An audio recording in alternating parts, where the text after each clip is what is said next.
प्रश्न है कि पारिवारिक स्थिति को कैसे सही रखें। परिवार में झगड़े होते रहते हैं, इन सबको कैसे सामंजस्य से बिठा के सब रिश्तों को लेकर चलें, कैसे एक रिलेशनशिप अच्छा हो सके।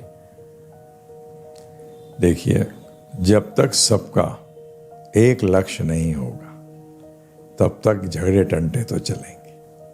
अच्छा। जब तक वो मनुष्य नहीं होंगे। हमारे गुरु महाराज से, प्रभुपाद जी से एक शिष्य ने आके कहा, उनसे, प्रभुपाद के शिष्य ने, Prabhupada ji, they are fighting like dogs, ये कुत्तों की तरह लड़ रहे हैं आपस में। तो प्रभुपाद ने कहा, वो कुत्ते हैं इसीलिए तो लड़ रहे हैं। मनुष्य थोड़ी लड़ेगा जी। मनुष्य एक दूसरे का सहायता करेगा भक्ति में आगे बढ़ने के लिए। ये गलती माता पिताओं की है। माता है, पिता है, जो कि बाद में दादा दादी बन जाते हैं। परंतु दादा भी दो प्रकार के होते हैं, एक माफिया दादा होता है और एक सही दादा होता है।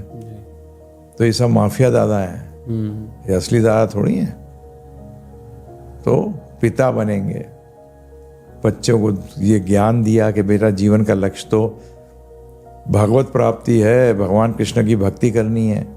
जिस परिवार में ये बात सेंट्रलाइज्ड हो जाएगी तो वो मनुष्य बन जाएंगे। और मनुष्य झगड़ा नहीं करता, मनुष्य झगड़ा अवॉइड करता है। जैसे पांडवों ने अंत तक अवॉइड किया, झगड़ा अवॉइड किया।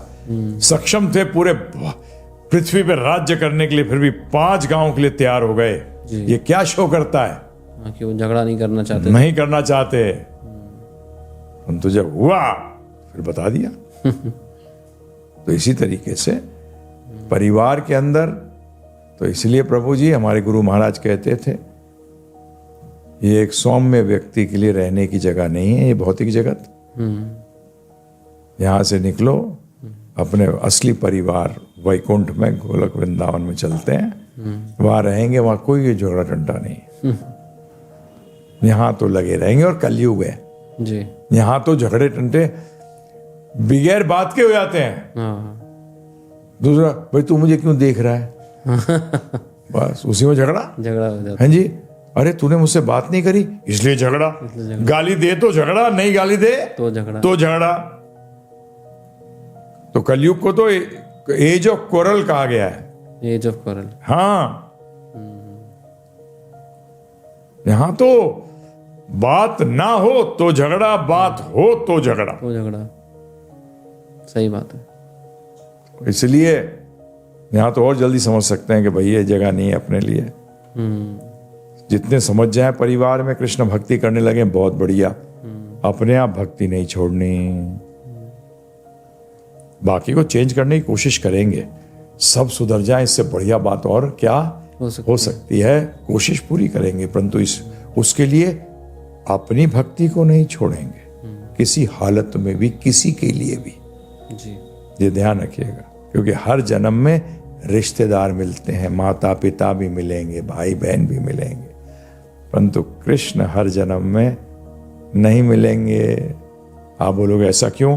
क्योंकि अभी आपका इंटरेस्ट कृष्ण में जागरूक हो गया, इसीलिए वो मिल जाएंगे आपको। जिसका इंटरेस्ट ही जागरूक नहीं हुआ, आज परिस्थिति आप कहते हो खराब है, क्या पता इससे भी गंदी परिस्थिति हो जाए अगले जन्म में। तो इसलिए आज मिल गया है, कृष्ण भक्ति मिल गई। आपने जब भी तो प्रश्न किया है, तो इन झगड़े टंटों को, अपने आप को इससे क्या करो, भक्ति करोगे ना, तो इनके जो होगा बाहर फिल्म की तरह देखते रहोगे। अच्छा, फिल्म की तरह देख के जीवन निकाल लो। जितनों को बदल सकते हो बदलने की कोशिश कर लो जी। नहीं बदले जाएं, चलने दो, क्योंकि कलह का युग है ये। कलयुग किसका युग है? कलह का युग है। तो इसलिए जी, धन्यवाद।